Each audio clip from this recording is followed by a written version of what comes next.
Judy Garland's mum Frances craved stardom herself and, unfortunately like many parents of child stars, found a way to get her dream at the cost of her daughter. Judy has since referred to her own mum as Wicked Witch of the West, and would strive to be a far better parent to her also famous children Liza Minnelli, Lorna Luft, and Joey Luft. Judy is arguably one of the most well-known names in Hollywood in the first half of the 20th century, with her iconic role as Dorothy Gale in Wizard of Oz skyrocketing her fame when she was just 16.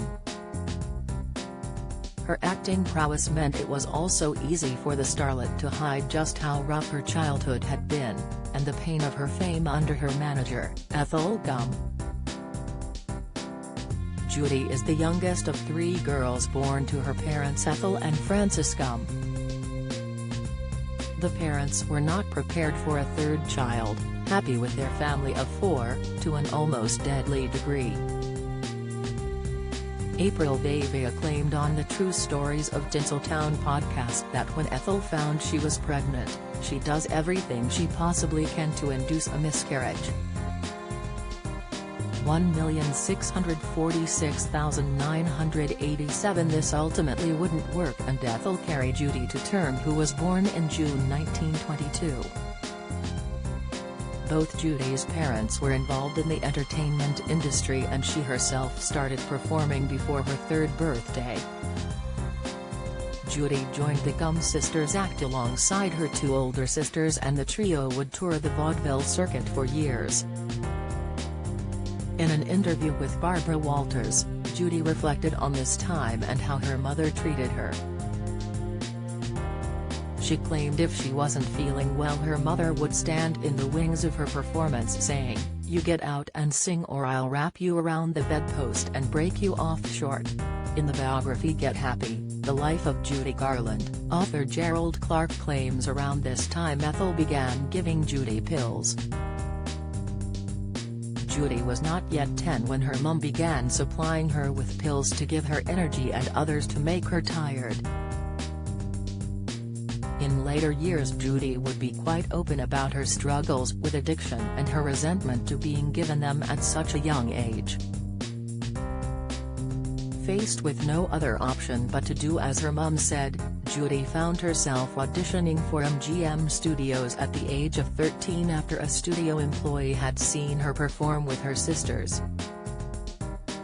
Don't miss, the studio reportedly signed Judy without even conducting a screen test, but found they didn't know what to do with her as she was too old for most child roles and too young for adult roles. Eventually, she was typecast as the girl next door, which saw her career begin to take flight with a handful of movies in the late 1930s. The star would often be paired with young Mickey Rooney, a working partnership that was physically preferable as Rooney's short stature was still 3 inches taller than Judy.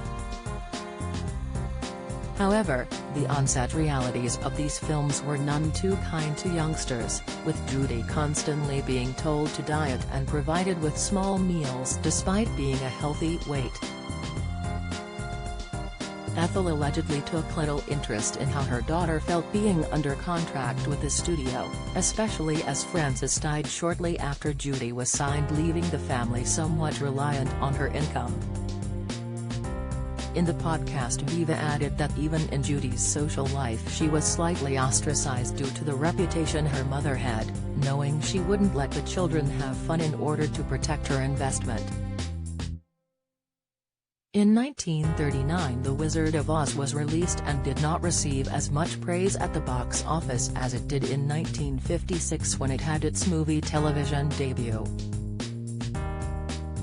Despite her early struggles in the industry would go on to have a fruitful career and became a Hollywood icon with a reputation lasting long after her passing. Just 5 years after The Wizard of Oz, Judy would have her first child Liza Minnelli and endeavored to make sure her children who chose to follow her into acting would avoid the hardships she had faced. Unfortunately, Judy would battle with addiction her whole life and passed away at the age of 47 after a reported accidental overdose.